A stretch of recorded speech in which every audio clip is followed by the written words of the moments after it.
So it's late March 2023, and this time of year it's our autumn. We've gone into autumn. We're past the autumn equinox in this part of the world where I am in Wellington, New Zealand, and it's usually this time of year our autumn has really cool mornings and really beautiful warm days, like between Celsius between 15 to 19 degrees every day. And it begins to cool down to about the highs of about 13 to 16 degrees until probably the end of May. Then it drops down to about 13 to 12 degrees, and then our winter kicks in proper, right? So we occasionally have this time of year. It's very, very rare to have a storm like we've had right now for the last 3 days, where the temperature's been down with a wind chill, but down to about 5 or 7 degrees. Horizontal rain, strong winds up to gusts of up to about 70 to 80 kilometers an hour, not 90 kilometers an hour. Crazy storms for the last 3 days, and it's freezing cold. I was in Auckland, which is only about 400 kilometers away, last week, and it was in the 20s, 20 degrees Celsius. So I don't know what that is in Fahrenheit, but it was warm. I was wearing jandals or flip-flops, shorts, and a singlet or a t-shirt, and I wasn't wearing 10 layers of clothes and thermals. I'm only 400 kilometers away from that temperature, where it's still warm up there, but it's freezing cold down here. So if David Dubon is right, we're heading into a mini ice age.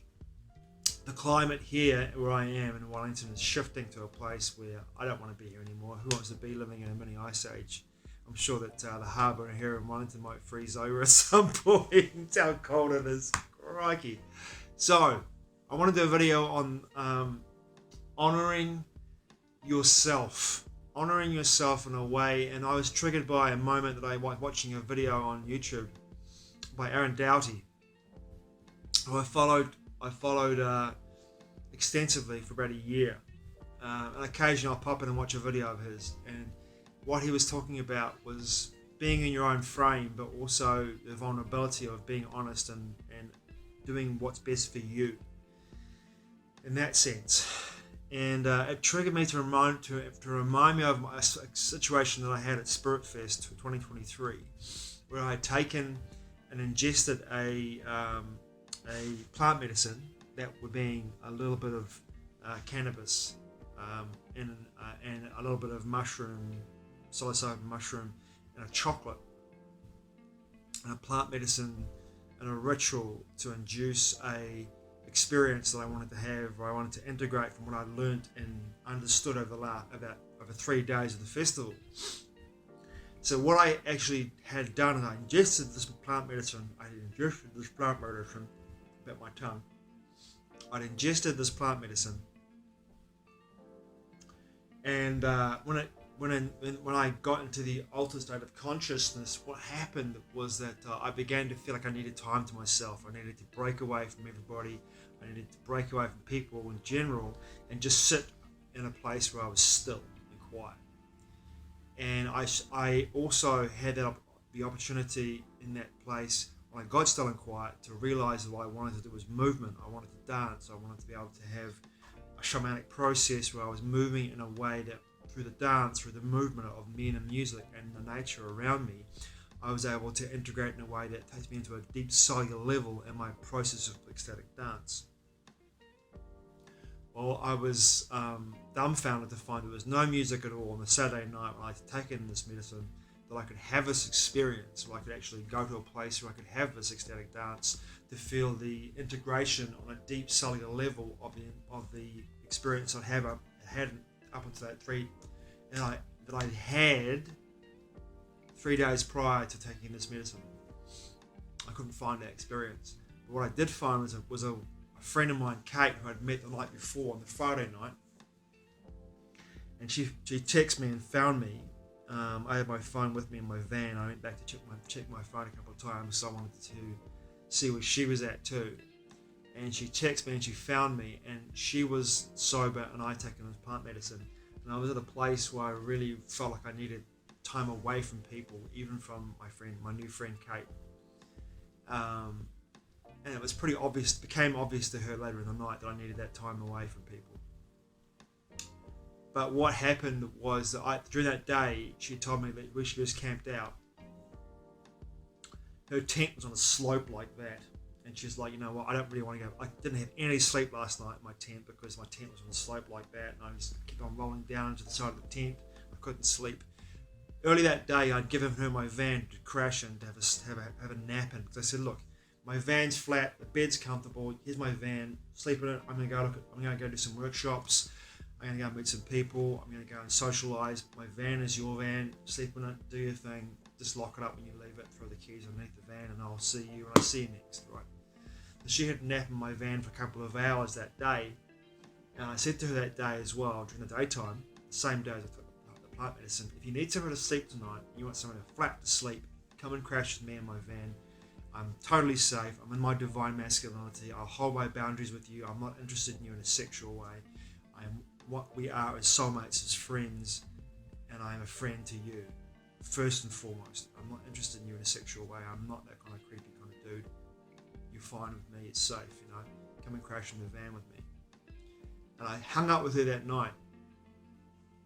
And she actually asked me, because she went up to see some other friends around the fire, she said to me, can I come back here and crash in your van with you?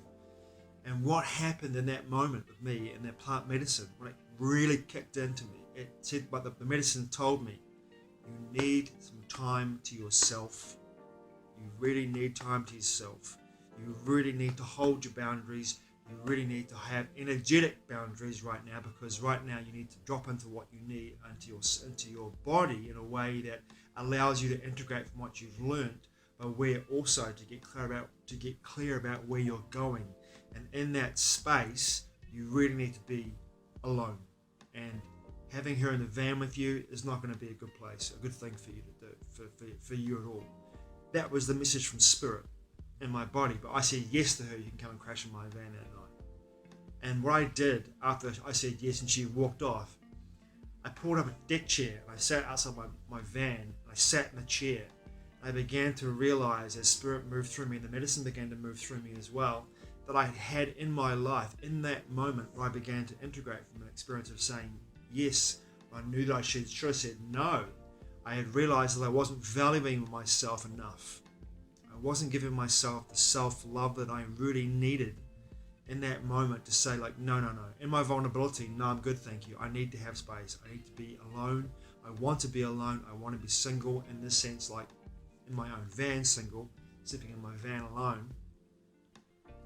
But also, in my life experience moving forward, I had realized that there were people in that, first of all, that were getting close to me and wanted more from me in regards to interactions and wanted more from me in an intimate sense. There was a couple of women there that had made an effort to make me understand that they were interested in me in a way that was intimate. And they wanted intimate exchange with me, sexual intimate exchange with me. And I was sort of standing back going like, well, I'm not available for this right now. I made my decision to be with somebody over the summer and that didn't work out for me, and I just realized there and then when that didn't work out how much I needed to be alone and to work through what I need to work through, and how much I'm enjoying being single, and I want to be single. I'm not interested in any woman in a sexual way, an intimate way, but I want to make connections with beautiful women and women in general and men in general too, just people. I want to make connections with people, but I'm not available for any kind of intimate sexual connection at this time in my life. There's too much work for me to do, inner work for me to do. I don't have the energy to be able to do both. And then some people might say, well, if you're with someone intimately, you might have the ability to do deeper work. Well, that will come. That will come for me. But right now, I need that. And so for me, that moment, the medicine kicked in and said, why didn't you say no? Why didn't you say no? The most loving thing you could do for yourself was to say, no, I'm good tonight, Kate. I need to sleep alone in my van. You didn't do it. What else didn't you say no to? And that was a question I asked myself. What else did I not say no to? That was a big one. And in that moment, I realized there's a number of aspects of my life I didn't say no to. I found that really interesting. But I got to a place where I realized the most loving thing I can do in my life is not to look for validation outside myself in any way, So not to be in a place where I am honouring somebody else rather than honouring myself first, which is not a loving thing to do. A self-loving thing to do, which would be me to say, no, I'm good. I'm good. I don't want this in my life right now. Be vulnerable, be open, be honest in a way that's tender and kind, but strong in my boundaries. And that applies for so many things in my life. So many aspects in my life. Say no to jobs, say no to contracts, say no to people that want more from me than I can possibly give them. Saying no to experiences that I don't want to experience. Saying no to the public service or public entities or corporations that want to ream me out of my hard-earned sweat equity.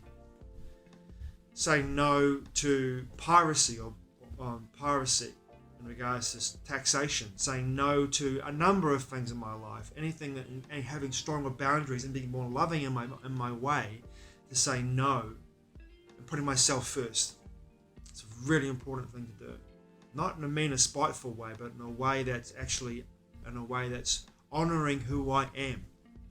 Honouring what's important to me now in the moment and moving forward.